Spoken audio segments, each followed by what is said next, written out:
Alright guys, I'm here in the beautiful twisties riding the Honda Hornet 1000 SP. There you go. Alright, it's been fun this morning. I've been riding this for the last couple of hours, I guess, putting a couple of miles on this. It's been fun. Now this thing is not the standard model. Like I said, this is the SP version. Let me flip this around, the camera around, and show you. So I love the forks on the SP model, the golden forks. These are from Showa big piston forks, fully adjustable, of course. On the rear, we have an Öhlins with a little piggyback reservoir. This is, of course, the 5-blade engine, 1000cc. And I kind of like this matte black color. If I want to be honest, I do prefer the brighter colors on the Yamaha a little bit more, but then everyone to its own. Overall, I think the front styling looks better. It's nice, it's proportionate, I quite like it. The display layout is also quite nice. This one.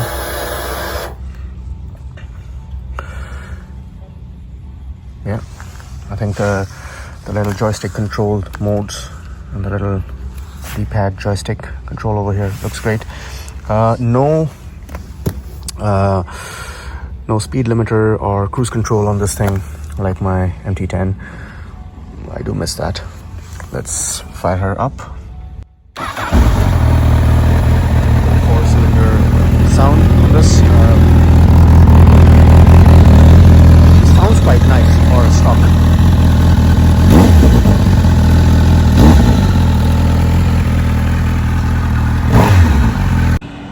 For the folks who follow me on my channel, I have a Yamaha MT10, and this is a bike that I just drove before I bought the MT10.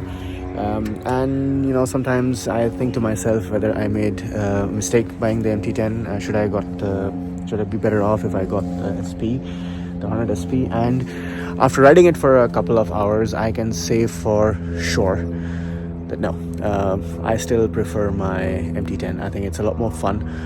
It tips into corners much more confidently. I can keep the revs up, feeling a lot more confident. The bike just feels a lot better balanced. The Honda lovers, don't give me hate for that. It's just my perspective. Maybe the bike suits me better. For some of the other folks out there, maybe the SP is a better buy, and that's why I'm out here riding this right now. Otherwise, I wouldn't take this out for a ride, right? For sure, this is a fun bike.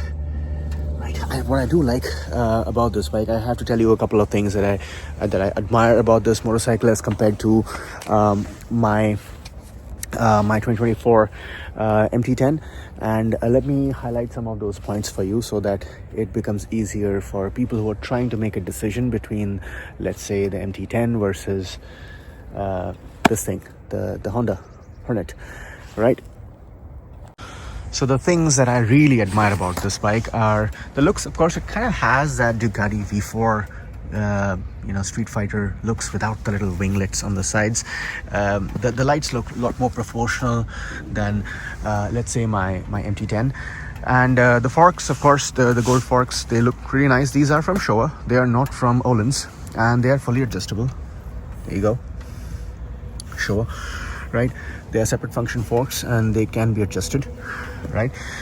What else do I like about this bike? I think the brakes are a big step up. The Brembo calipers are way better feeling than, say, my MT10s. I mean, the Advix calipers on the MT are, they don't compare with the Brembos. I've had Brembos before. I had a Triumph Daytona 675R that had Brembo calipers, and these are really good brakes, right? On the rear, they don't really have Brembos. They actually have Nissan calipers, right, with these little gold wheels. They look nice, but I think I prefer the colors on the Yamaha a little bit more. The matte black looks great, all stealthy and all, but I think I like a little bit of pop in my bikes.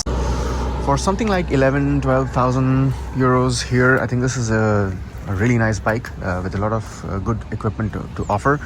The package, the equipment's package, the software, and like the sensors, etc., and the riding modes and the riding aids, etc., I think they are better on the MT10.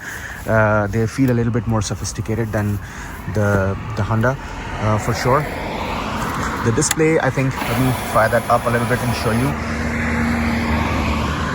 Yeah, the display looks really nice. It's very well laid out. It feels nicely sort of put together.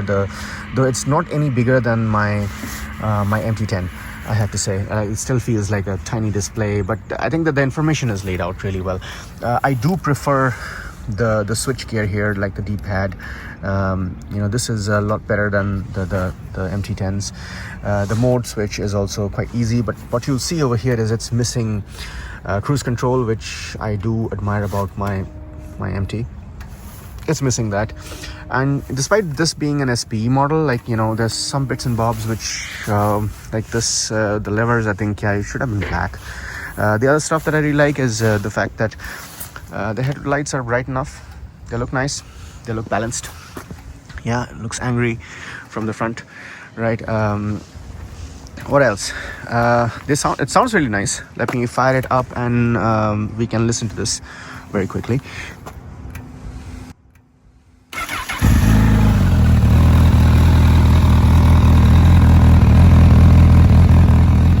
It's a stock exhaust.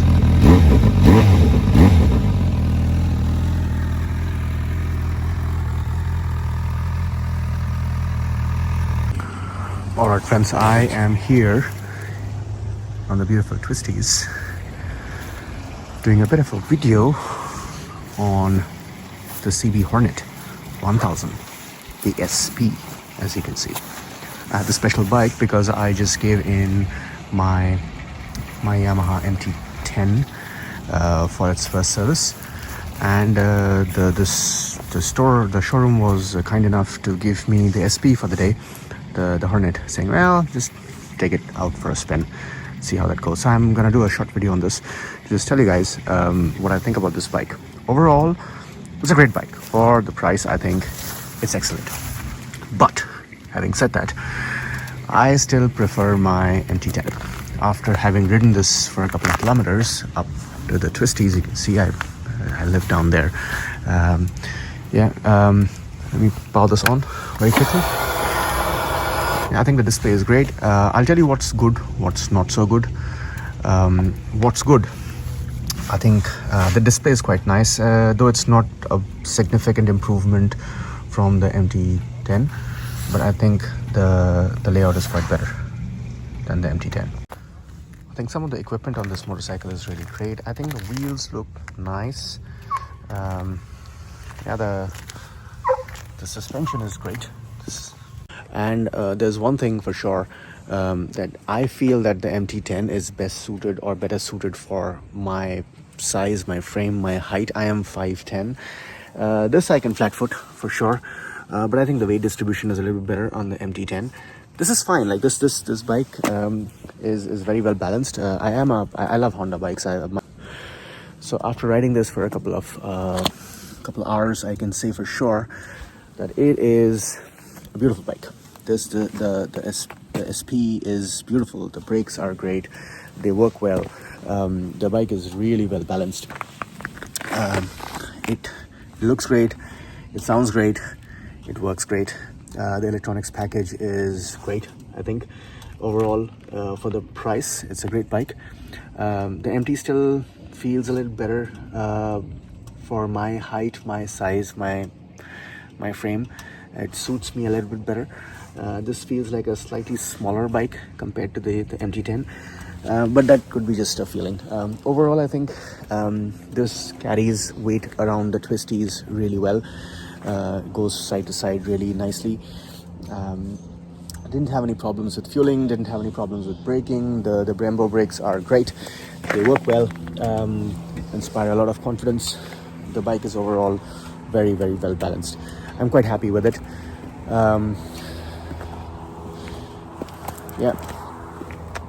It's a great bike for the price. This is not my first Honda. I've owned a couple of Honda motorcycles in the past. I've also owned an Africa Twin 1100 for a couple of years. So overall, I'm very familiar with the Honda's electronics package. It works really well. Overall, this new generation looks mean. Right? It looks mean. Works really well. No complaints whatsoever. I have truly enjoyed riding this motorcycle up in the twisties. It was a lot of fun. And now it's time to head back home. Overall, I don't think I want to buy this bike. Who is it for? I think if you want to own a literclass motorcycle, this is a great choice for on a budget, if you will. Like, this will get you like for 12,000 odd euros in Europe. You would get this motorcycle. It's well equipped. It works well. It's very well balanced. It looks great. Everything is great, but I think I'd still stick with my MT. But that's just a personal opinion. Like, you can't go wrong with this motorcycle. It's a great bike for the price. What do you think? What do you want to know about this motorcycle? Is there anything that you would like to know? Questions? And if you don't already, just like and subscribe to my channel if you like this kind of content and if you want to see more bike videos. Ciao.